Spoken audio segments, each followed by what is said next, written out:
on this edition of the Self-Publishing Show. I think it's important to have all your ducks in a row and have all your facts straight, so they have an idea at least of what law enforcement is before they start, maybe heading down that path. Publishing is changing. No more gatekeepers, no more barriers, no one standing between you and your readers. Do you want to make a living from your writing? Join indie bestseller Mark Dawson and first-time author James Blatch as they shine a light on the secrets of self-publishing success. This is the Self-Publishing Show. There's never been a better time to be a writer. Hello and welcome to the Self-Publishing Show with me, James Blatch. And me, Mark Dawson. Mark Dawson, how's your week going? How has it gone? It's Friday. It's Friday the 13th as we record this. So yes, so far, not too bad. Busy, lots of things going on. As launched a book this week, I think. No, it'll be Monday. So as we record this, so just after the weekend. So yeah, it's been in launch mode this week. Actually launching two books. I've got a German translation of the 10th Milton book and the 18th book in the series in English coming out. So I've been kind of pushing the pre-order on that one, and it's gone quite well. Should have about 10,000 pre-orders by the time we go live, which is lovely. There are 18 John Milton books now. Yeah, is he not tired? No, he's fine. He's ready for action. Gonna be have 20. I think we'll get to 20 without too much bother, and then we'll see where we are. How old is he now? He's slightly older than you. So quite young then. He's got a lot of 62. What? It's not slightly older than me. He's 62, is he? No. I don't know. How old is he? It's one you don't know how old he is? I do. You're God, though, in his world. I know roughly how old he is, but it's one of those things that you don't really... I don't think it's really necessary to put an age on a character. You would tie yourself down a bit, wouldn't you? It'd be just another thing for you to have to keep track of and remember. Yeah, there is a kind of a Bible for the series, so I do know roughly how old he'd have to be, and he is getting to the age now where he'd feel like me in the mornings after disposing of the bad guys.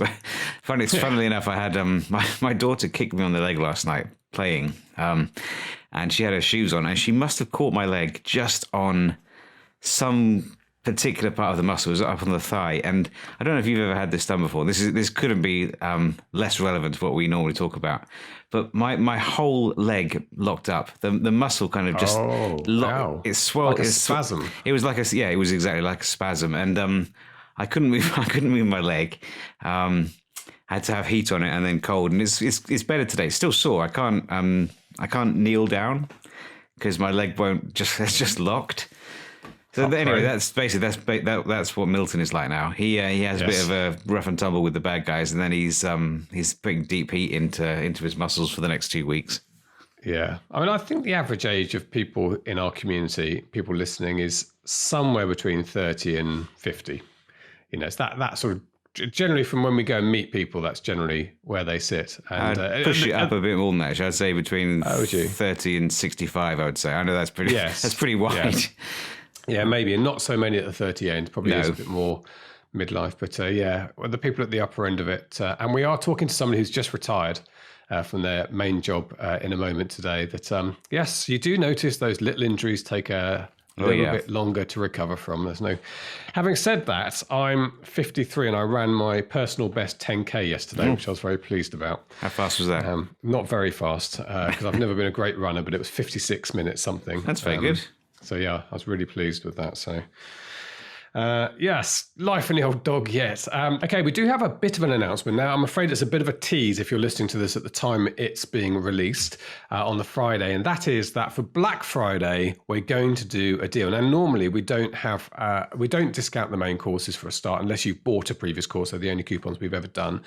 However, we now have 3 craft courses which are available all year, all the time. One's on how to write a bestseller, the formula going into that. One is how to revise your book to go from good to great, and one is on cover design, so you understand the elements needed for a good cover that's going to help sell your books and possibly DIY it yourself or then outsource it. These are 3 brilliant courses. All three have had stellar reviews from those people who've been enjoying them. And for Black Friday, we are going to bundle them together at an exceptionally good price. It'll run for just 1 week from Friday to Thursday night, and that's going to be available. We will post the relevant URL and the deal itself into our Facebook community group next week, probably on the Friday itself, on Black Friday itself. And just to also say, those of you who bought the revised course in the last month, you'll get a separate email, because it's a bit frustrating, is it not, to have just literally paid out for one course and then see a really good deal that includes that course. So we're going to do something for them in particular. But otherwise, even if you do own one of those other courses, you might want to, for this price, it'll still be worth getting the other two. So that is going to be announced in our Facebook group and via email, the usual sources, but watch out for that next week. It's going to be a very limited time, and then that'll be it, and they'll be back up to their full price of $297 each. Okay, so with that little tease done, let's talk about our interviewee. We have one of my favorite guests on today, actually his second appearance, because we caught up with him in a Vegas hotel room a couple of years ago. But this is Patrick O'Donnell. Patrick is a former police officer. When we were talking to him, he was about 3 months away from retirement on a life on the streets as a sergeant, actually a police officer, ranking police officer and a sergeant in Milwaukee, in a tough neighborhood, tough district. And there were murders every few days there, and he's dealt with everything you could possibly imagine. And we did feel like we were writing the opening passages of a tragedy, didn't we, Mark? Felt a little bit like I've only got 3 months left on the force. And you know, from experience of reading these books and watching these films, what's going to happen. But I'm delighted to say, and I breathe some relief to say, that he has successfully retired his job. Had a pretty of a tough time since, because things melted down on the streets in America this summer just after he retired, and he went through he talks about it in an interview, a real period of feeling guilty about not being there anymore and helping his colleagues and friends. But what Patrick is very good at is shining that police flashlight on the areas of police procedure that the people like you, actually in particular, Mark, who write stories that involve that side of life, could do with knowing. Not necessarily to get every single little bit right, because you'd have to be geeky about it, but you kind of do have to know what you're playing with, what you're deciding to stretch, and what is getting right. So, well, shall we listen to Patrick, and then you and I can have a chat off the back of that about implementing some of the things that Patrick's talked about. So here is Patrick O'Donnell. This is the Self-Publishing Show. There's never been a better time to be a writer. Patrick O'Donnell, we had a chat with you in a Vegas bedroom. I know what happens in Vegas is supposed to stay there, but we broadcast that to the world. That does not sound appropriate. Yeah, it doesn't. It's not a great start. But I remember that interview being about you and your history, and you were, you're running out the clock in your police career, which is amazing. And it was a great interview. People, if they haven't heard it, should go back and listen to that. But you introduced this idea of the Cops and Writers sort of workshop thing you've got, which is a community, it's a Facebook group, it's a couple of books now, of really helping writers with some of the factual nitty-gritty of frontline policing. And do you know what? I went onto the Facebook site when I got back, and it quickly became my new favorite place to go. Oh, that's good. I'm glad to hear that. No, honestly, I would say, it's the same as turning on Netflix and watching a crime doc, which I do also find fascinating. Just reading through some of these questions people have. I get to a murder scene. What would I need to arrest somebody who I just have a hunch about? How does that work exactly? And what are the procedures? How long can I hold somebody? What if they threw the knife away? How big an area do you secure? And all these really interesting questions. And you've created this community of people like yourself. You're not the only cop in that, obviously, is there answering questions, former cops, and other writers sharing their stuff. So that's the background. That's why you're here. You've got another book to add to your canon of really interesting factual books on this area, and that's what we're going to talk about. But before perhaps we talk about that, I should say congratulations on your retirement, because last time we spoke, you were in uniform. Thank you. You're now out. How is that going? Are you missing it? I'm not missing all the BS. There's plenty of that. When everything kicked off and the city that I worked in had some very serious riots, one of our police officers got shot. It was a hot mess. My guys were working 20-hour days. and it was just crazy. And I had a just boatload of survivor guilt. I could not sleep at night. I'm looking. It got to the point where I couldn't even watch the news because I'm thinking to myself, well, why should I be warm and cozy at home while those guys are out there getting everything thrown at them, going through, again, getting shot, getting rocks and bottles pelted at them, and I'm at home. So that was very tough to deal with. I can understand that. My wife was very good to me, and she said, you know what, you've been through lots of riots. You've had all kinds of stuff thrown at you. You did your time. So that's the way I'm looking at it for now. Yeah, I was going to say the same thing. I can understand you feeling like that because it's a state of mind when things are going off. It's involved you at an intensive level for so many years. But that's not the way it works. The way it works is you do your time. You do your decades, and you should be happy for yourself and happy for your colleagues when they get to that point and their time is done as well. So, yeah, I am very happy to be retired. There is no doubt about that. Retirement's really cool, but I'm busier now that I'm retired than when I was working. Yeah, well, that's partly because you built up this fantastic community, I'm sure. So let's talk about that. Let's talk about, first of all, the Facebook group. So this is called Cops and Writers. And did you start it as a sort of a place for crime writers to post their questions? Was that the idea? Yes. It all started out, I've published other books. I published 3 other books before I started the Facebook group, and it had nothing to do with police work. But I had people asking me questions. The deeper I got into the indie community, I'm heavily involved with the 20 books to 50K group. I'm involved in your group. And, you go to conferences and people would automatically just come up to you and say, hey, you're the cop. What would happen if, this occurred? How would a police officer handle this? Would a detective do that? Does he have enough to arrest somebody? And I'm thinking to myself, it's like, I should start a group helping these guys out. So I did. And I also knew that I had bigger aspirations for it. And part of that was writing books to help out authors and screenwriters. And I love the term dig the well before you're thirsty. So it was a 2-pronged attack, I guess. One was, okay, I'm going to help out these authors. And secondly, this is kind of market research. Is this viable? Do you think that there is a market for a book like this? Is there a market for courses or a podcast? I'm kind of dipping my toes in the water just to see, what I did was I started the Facebook group before I wrote the book. And it just kind of exploded from there. When we met back in last November at 20 Books in Vegas, I had about 900 members. Now there's over 2,600. So wow. Yeah, I couldn't be happier, and it doesn't work except for the fact that I have really good people in there that ask really good questions, and I have other members of law enforcement literally all over the globe. So if somebody has a question about UK police procedure, I was never a cop in the UK. I have an idea and I can help, but I have UK police officers and detectives. Yeah. Well, I'm just having a look now. So the most recent question posted an hour ago by Marissa is a UK question. She asks, yes, if the perpetrator of a hit and run is later located and is under the limit when he's found hours later, but there's proof he was in a pub earlier that day, could he still be prosecuted for drunk driving? Or do the police need to have a positive breathalyzer result? So these are the sorts of questions that are really good for writers to ask, because the easiest thing is to make something up, some procedure, and you will lose credibility, not just from the odd policeman or policewoman who reads your book, but also from people who just know the answer to that. They've had a brush with the law or whatever it is. And it's like any book. And I think particularly this area, because it's a very public thing, policing. The military stuff I write, me and a bunch of geeky people like me understand some of those things, will spot errors, but actually the general public don't. But policing is very visible, very public. We're all part of it. Most of us know people who work in law enforcement. I think it's really important to get that stuff right.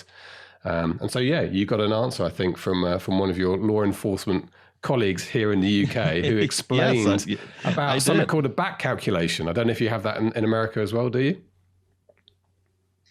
Well, what happens is that's very expensive. He doesn't mention that. So if it's just a regular drunk driver that, maybe hit a stop sign, bent the stop sign and didn't hurt anyone, odds are, he'll still get arrested. But it depends, if it's a week later, nothing's going to be able to test that. You could get arrested for failure to report an accident, or leaving this hit and run, that type of thing. But the drunk driving portion is going to be very tough. Now, if there's a death or very serious injury involved, the department will spend the money and they'll do everything they can and hope that science will help out. And where there are blood tests, and it's going to have to be blood, to hopefully back calculate what the person's blood alcohol content was at the time. So it's not something that happens every day. It's very rare, but it does happen.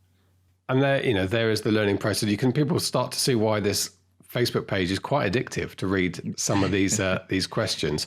Are you compiling a repository? I mean, your books are, I guess, is sort of this, but is the Facebook group itself, I think over a period of time, is going to become a place of really valuable knowledge. And Facebook groups aren't the easiest to search. Is there a plan to make this a sort of database, a sort of FAQ type thing at some point? Funny you should mention that. I was kicking around the idea of that would be my next book, the most popular questions from the Facebook group, and organize it into say criminal investigations, traffic stuff, like what we were just talking about, or just general, how does somebody become a police officer? Do the questions from actual people, from authors. So that's probably the next book, and I'm going to start testing that to see if it has enough interest where people would want to pick it up.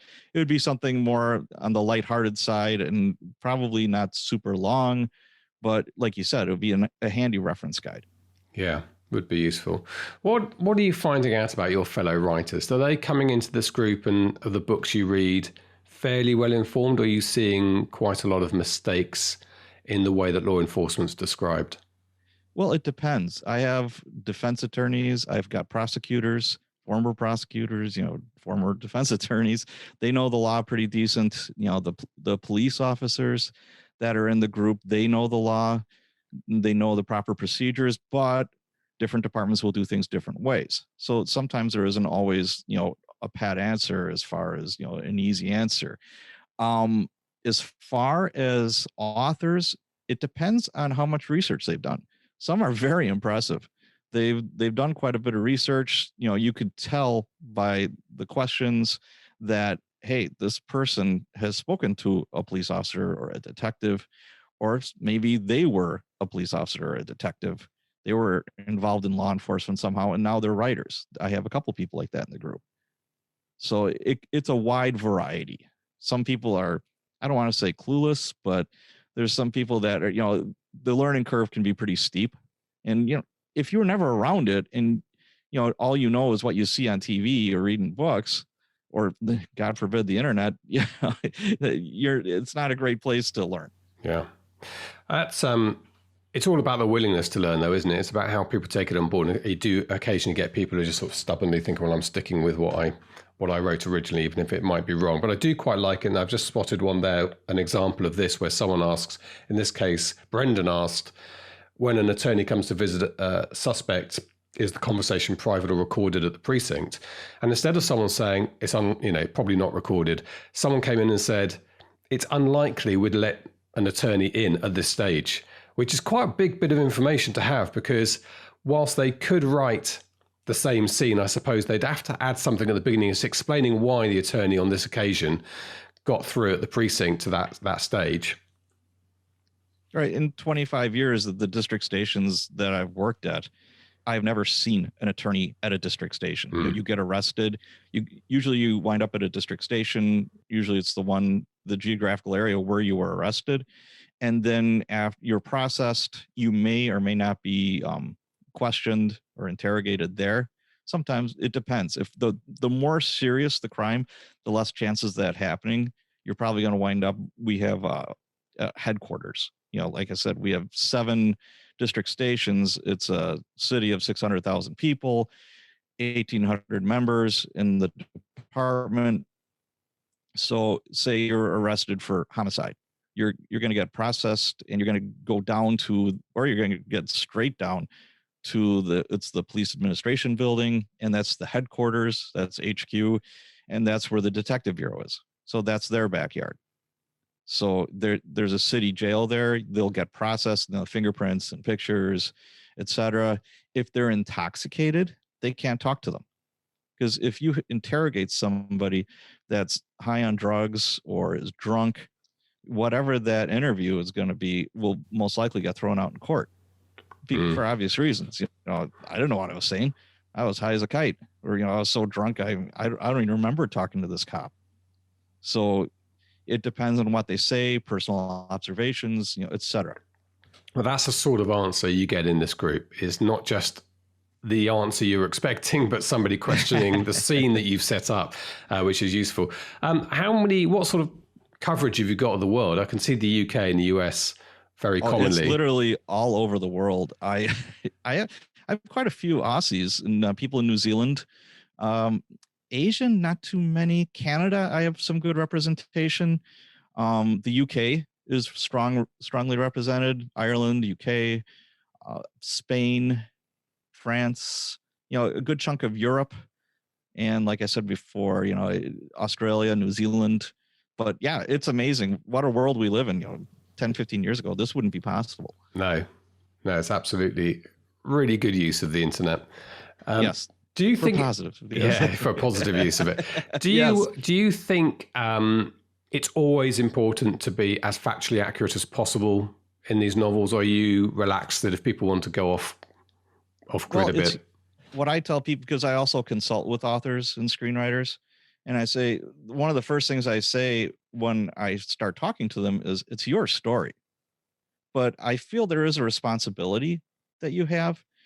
Especially like somebody like me, writing a police procedural, this is what happens. This is, the 2 books that I wrote in the Cops and Writers series, it's to help authors, and that's the Facebook page too. But also, you don't want to get called out by your readers. But one of the biggest things too is these people might actually that read these books might be thinking about becoming a cop.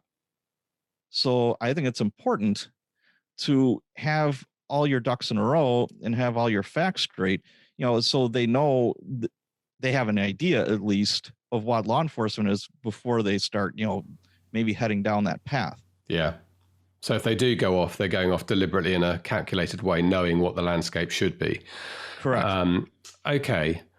I suppose the other thing that is not just the nitty gritty about procedure, but some of the relationships, which I think can very quickly become quite cliche in writing. And this is common on TV and in films as well as books. And one of them, I think, is that relationship between the FBI and local police law enforcement. We've had 4 FBI officers on here on this podcast before who say in their experience, it simply isn't the case that there's this relentless tension and anger between them. In fact, it's always a working partnership. And she said in her experience, the local law enforcement are grateful that FBI have come in and they're going to take the case or they're going to help them out with it. Was that your experience, or do you see some truth in what is always trotted out as this hostility between the two?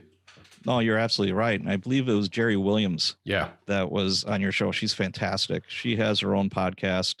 She has her book and a website that's very helpful for authors. If you have questions about the FBI, just look up Jerry Williams, and she's just a plethora of information.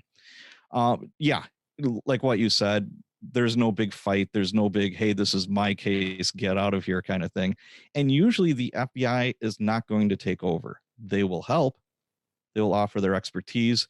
They may have resources that a local PD do not have, and they might be a little more hands-on in a smaller department that doesn't have the experience, say like a New York or a Chicago, where you have a homicide unit that's 24/7. Like where I worked in Milwaukee, it was 24/7. There were always homicide detectives working. There was always sensitive crimes detectives working. So when you would have FBI, usually it was task forces where you're kind of joining forces, such as like say human trafficking. We would have members of our sensitive crimes division, police officers, detectives working with the FBI. And usually when the FBI was involved in something, it would only be 1 or 2 agents. You don't have a big team of FBI agents like storming the Bastille to, this is my scene, get out of here, coppers. And it's like, no. Say another thing that they might become involved in is if you have serial bank robbers.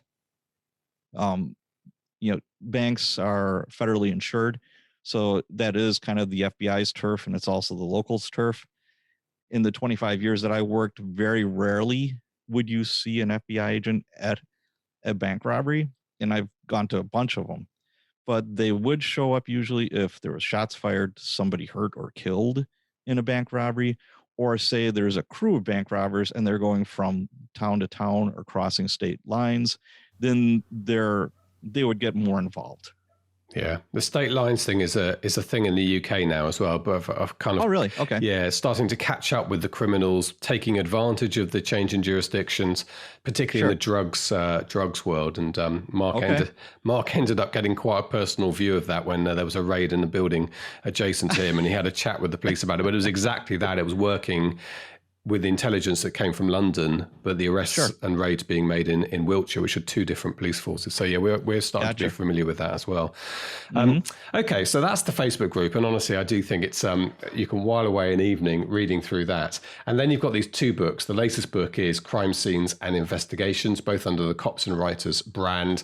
And book one, which is about a couple of years now, I guess, is it, Patrick, is From the Academy to the Street. Yes. Yeah, that came out about a year ago, last June. Yeah. Oh, a year ago. Okay. When we spoke. Okay. Mm-hmm. So the first book, I'm guessing, is the background to the police training process of getting onto the front line. Yes. It shows how do you become a police officer? What are the different routes you can take in your career as a police officer? Go a little bit into like K9 and SWAT, motorcycle unit, horses, all the different ways you can be a police officer. And it just illustrated how you become from citizen James to police officer James to detective James, if that's the route that you want to take. But the long and short of it is most people who become a police officer stay a police officer. The overwhelming majority of the members in a department are police officers or sheriff's deputies, depending if it's a sheriff's department or a police department. They're the ones that do most of the work. They're the grunts. They're the ones who, either by choice or they just didn't do very well in a promotion exam. That might be a reason why they didn't promote or do something different, or they're just happy where they are. That happens quite a bit too. They have a nice assignment. They feel comfortable doing what they're doing. And where I work, if you promote, like I promoted to sergeant after being a cop for almost 7 years. And I was slated to go day shift. I was working midnight to 8. And once I became a sergeant, I got bumped down to seniority, down to the very bottom of the barrel.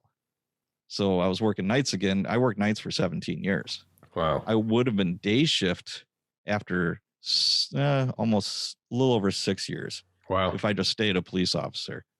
But, it's all trade-offs. Yeah. What do you want? So obviously, more pay, more responsibility, but more freedom. I think it was a lot more fun. Do people still call you Sarge? Yeah. It's funny. I'm retired and, one of my cops will see me like in a grocery store or whatever. Hey, Sarge, how's it going? It just, that's the way it is, and then some of them, like the newer guys, would be like, hey, hello, sir. And I'm like, it's not sir. And I'm just a retired guy now, man. Yeah. You can call me whatever you want. Yeah, that's nice. Okay. So that's book one. Now book two, which is really what we want to talk about today, which I think is, as we're recording this, is on the cusp. I think the ebook, did you say, is out tomorrow? Yes. I've had it on pre-order for about a week and it goes live. The Kindle version goes live tomorrow, and the paperback went live, I think it was yesterday. Okay. And I'm negotiating with a narrator right now for the audiobook. Superb. Okay, so this is Crime Scenes and Investigations. So this book is closer to the heart of what you've set out to do, which is to provide a resource for crime writers to get the details right. Yes, specifically, crime scenes and investigations. I go more into the detective bureau. I also do some work as far as weapons and firearms in police work, and interviews, interrogations, and also, literally talking somebody off of a bridge, dealing with suicide negotiators. What does a negotiator do? that Yeah. type of thing. And how much research did you have to do for this? Because obviously you were in uniform as a sergeant. There may have been aspects of the detective world that you wouldn't have seen on the inside so much. Did you have other input into this? Yes. I've literally been to hundreds and hundreds of homicides, probably thousands of crime scenes in my 25 years. When you're in a busy city where there's a lot of crime, like right now, we're on track to having the highest homicide rate for our entire for any time.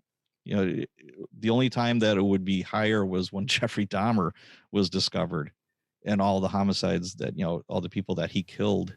Wow. During that time, because he was a serial killer. So we're on track to almost 200 homicides for this year. Last year, I think we had a little over 100, or right under 100. So that's, doing my maths now, that's one a day, effectively. Oh, yeah. Yeah. Well, close to it. And then non-fatal shootings are probably going to be close to 500. So you're going to have more than one shooting a day almost. Right. This is Milwaukee. Yes. How big is the city? 600,000 people. That's the size of, well, it's a bit bigger than Cambridge, but I'm trying to think. That's a lot of, Cambridge will have a murder once a year, maybe. Oh, okay. And it's probably 200,000 or 300,000, probably half the size, but nonetheless, that's breathtaking for me to hear that. Yeah, but Milwaukee's not an anomaly. It's happening all over the country. This is nothing new. I'm not going to get into politics, obviously, because that's a rabbit hole we'll never get out of. But Milwaukee is not unique in that. We'll just say that. Yeah. Okay. So you set out to educate people about crime scenes. Yes. I'm sorry. Yeah. I interviewed a homicide detective that I worked with. I sat down with him and interviewed him, literally. Then I interviewed a homicide detective from LA. And I've talked to detectives in Florida, in New York. And, I wanted to get a big picture because I know how my department does things. And I did that as far as the police procedure stuff goes also.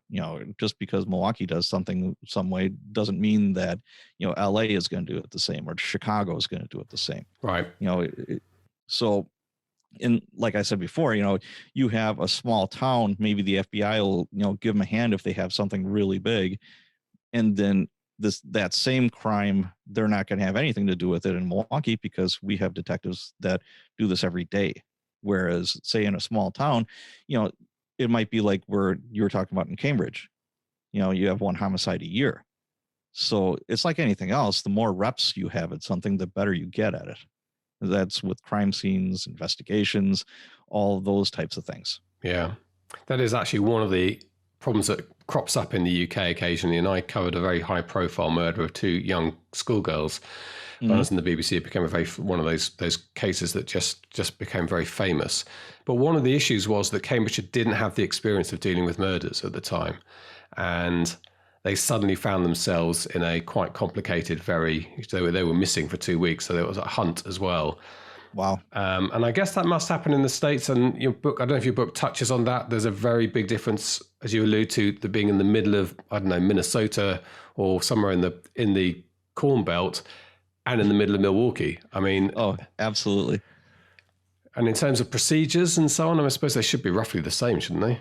Well, our ultimate goals are the same. We all have the same Constitution. We all have the same rule book that is the Constitution. But as far as working crime scenes, it'll be different. So say there's a homicide. Where I worked, we had a team of homicide detectives.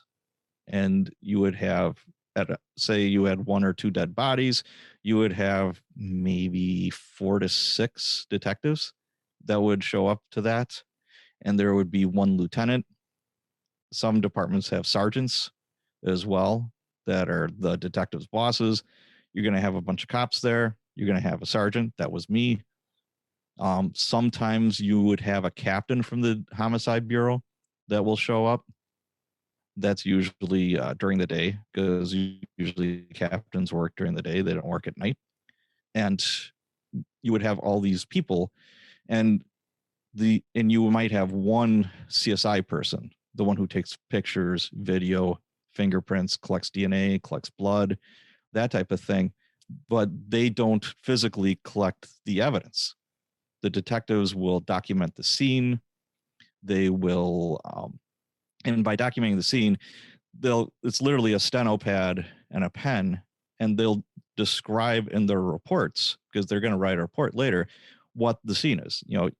A male in his middle 30s, laying in the living room, face down, two apparent gunshot wounds to the back of his head.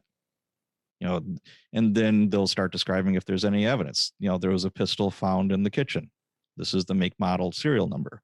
And then they literally have a tape measure and they just start measuring things. Like, say, if your homicide is outside, what you want to do is you want to have frame of references that aren't going to go away tomorrow. So a light pole, a fire hydrant, the curb line, the body was 3 feet from the fire hydrant north. And there's actually software now that can map all that out for you. It's pretty amazing. Yeah. But you'll always have that, whereas different departments will have maybe 1 or 2 detectives show up at a homicide, and their CSI people will document the scene. They will collect all the evidence, along with, collecting the blood, fingerprints, DNA, all of those types of things. And of course, this is critical to the process down the line. So you might be a year later in a court case, and if a mistake was made on that first couple of days of gathering evidence, it can play havoc with the court case, which is perfect for a writer, by the way, yes. to plan that why the guy gets off or whatever. Yeah, nothing happens quick. A speedy trial could be a year from now. So you think speedy's like, oh, cool, it'll be next month. No. Especially like a homicide, something big like that, the wheels of justice turn very slowly. Yeah, that's certainly the same in the UK. And do you take the book chronologically? How have you structured it?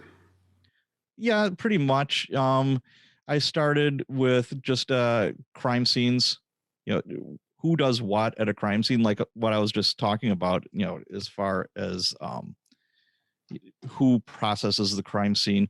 One of the big misnomers that you see on TV or in books is you have a homicide, and the first people showing up is like this little army of homicide detectives. They usually don't show up for a half an hour after the police officers and the sergeant secure the scene. So if there's fighting with the guy who just killed somebody or anything like that, we would kind of joke around with the detectives. We were like, you're second responders. You're not first responders. Thanks for coming along. Yeah. Yeah. Usually they're not the ones doing the chasing. I remember my first homicide, I was still on field training. I probably had 3 or 4 weeks on the job, and we get called to a stabbing, and they give a description of the guy. And as we're getting there, here comes a guy running out of the house, like running in our direction. And I'm like, oh, okay, he's got a knife in his hand. He matches the description. I jump out, I draw down on him, and I'm just like, holy crap, I'm going to have to shoot this guy. I don't want to shoot this guy. And I think I was more scared than him. I'm brand new, and I'm just like, oh, so much for that job. That was kind of fun for a little bit. But yeah, they're very dynamic, and they can change quite a bit. Yeah. I was going to ask you about that beginning bit, but you're going to have to tell us what happened in that situation. You're scared. He's scared. You're pointing your weapon at him. Oh yeah, I said, get on the ground, and he did. And put your hands behind your back, and he did. And I'm like, thank God. Does this happen every time? In my FTO, the guy trained me. He's like, almost never. He says, usually they're running in the opposite direction when they see the cops. And I'm like, okay, I'll take it. This is my first bag. This is a homicide suspect. And unfortunately, the person, he stabbed him in the armpit. And that's not a place you want to get stabbed. Yeah, it's an artery around there, isn't it? Yeah, pierced a pulmonary artery. And I'm the new guy, so I go in the ambulance, and they want me to get a dying declaration from this guy. And they're like, see if, we know who killed him. Obvious, it's pretty obvious, but you can't assume anything in any investigation. Maybe that was a relative and he was trying to hide the knife, or who knows. And I'm trying to get a dying declaration, but he's got an IV in each arm. They got his feet up in the air. And I'm like, well, I'm not a doctor, but I know this does not look good. And he just couldn't talk. He was just gurgling more than anything else. And I'm in the trauma room, and he crashed 3 times before he died. That's another thing that just drives me crazy among many things in crime dramas is you get to a hospital in TV, you know, they do CPR on this guy for maybe a minute and they call it. Yeah, he's dead. I'm like, no, they work on people literally for an hour or more. I mean, they give it everything they got. I got nothing but respect for those medical professionals that work. It's a little team. You know, you'll have 3 or 4 doctors, an army of nurses, techs. It's amazing to watch. But they literally cut this guy's chest open and started doing open heart massage. And here I am. I've never seen, you know, obviously I've never seen anything like that before. Here I am, Mr. Rookie guy, and I'm literally like right next to it as they're doing it because the police officer can be in the room. And I'm just like, holy cow. I went home from work and I looked at my ex-wife and I'm like, this is the best job ever. You should this is what I did today at work, honey. Wow. Well, you've lived a life, Sarge. Yeah, I've got zero regrets. You know, when I was looking back on my career and I was thinking about it and I'm like, I got zero regrets. I really enjoyed it, but it was time to go. Yeah. So you get into some of this in the book as well. So that was what my question I was coming on to is those first moments. There's a big difference between turning up, as you say, 5 hours later when your senior detective thinks this is a big case, I'm going to go and have a look myself, and everything's calm and ordered and there's tape out everywhere. And the guy on the beat in uniform who gets the initial call, who could be going to an active situation. It's a huge difference between the two. So do you deal with that aspect? You have talked about that, I guess, but... Oh, yes. I touch on that in the book. You know, you never know what you're going to get. And again, you know, as far as your story goes, you want something compelling.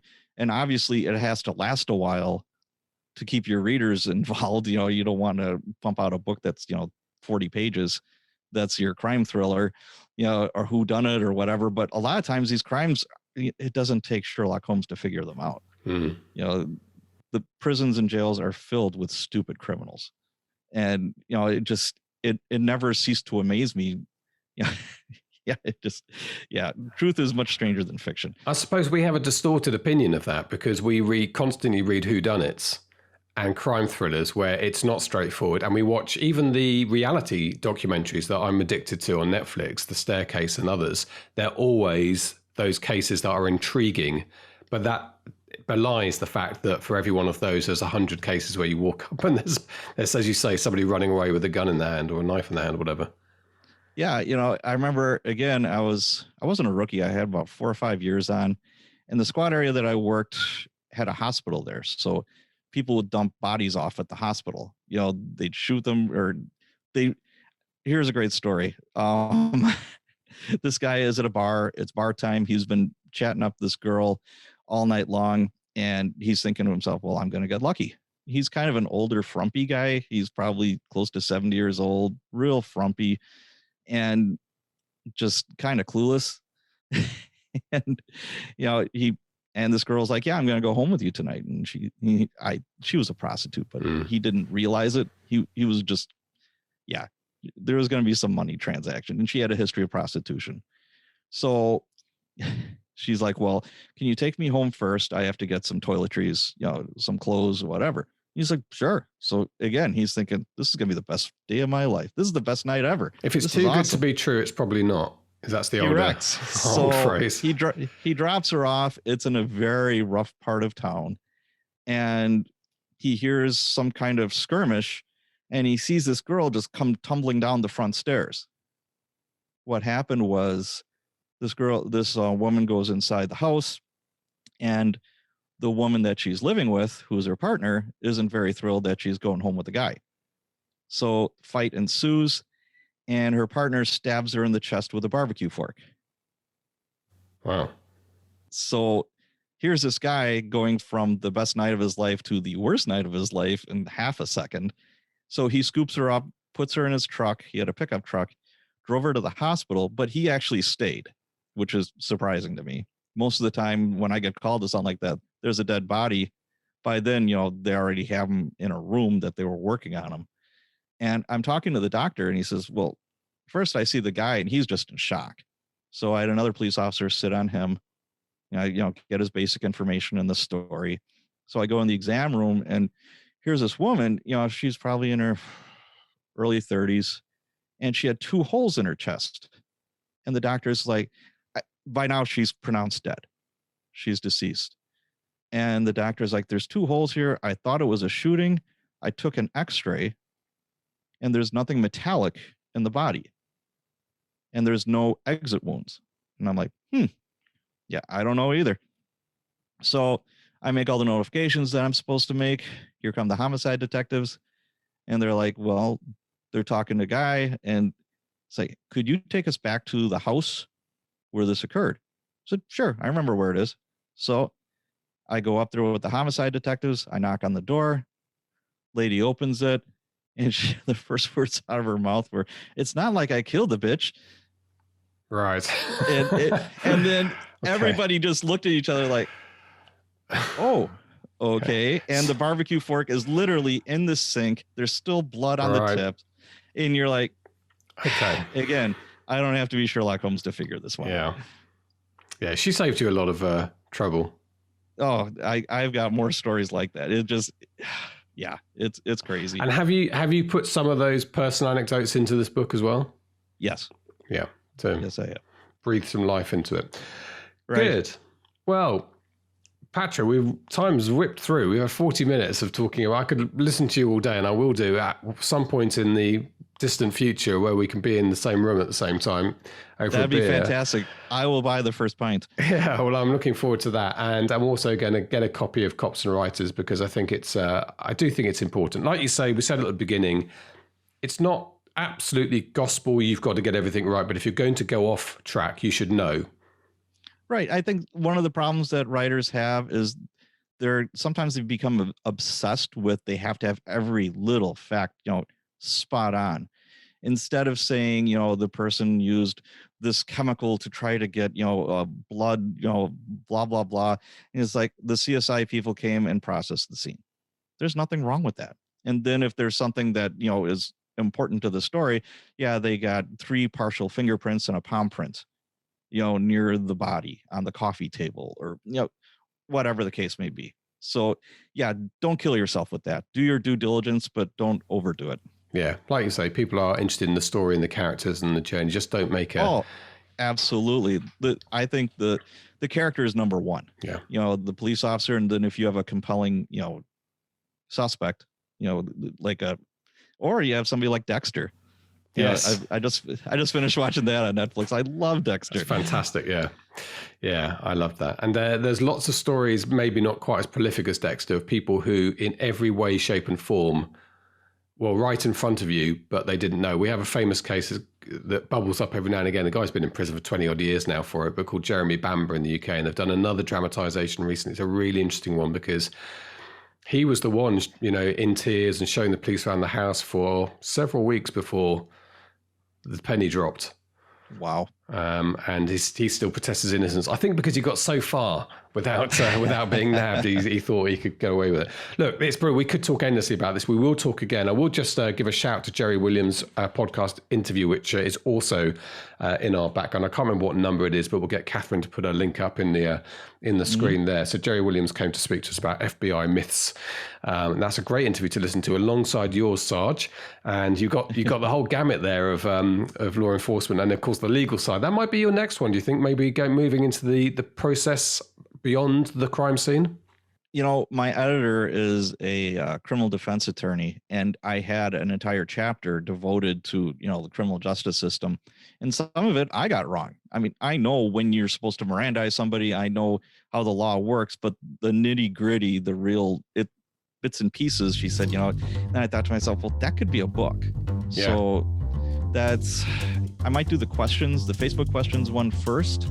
Then after that, it's either going to be the law and order, criminal justice system, or I'll dive deeper into the forensic technology.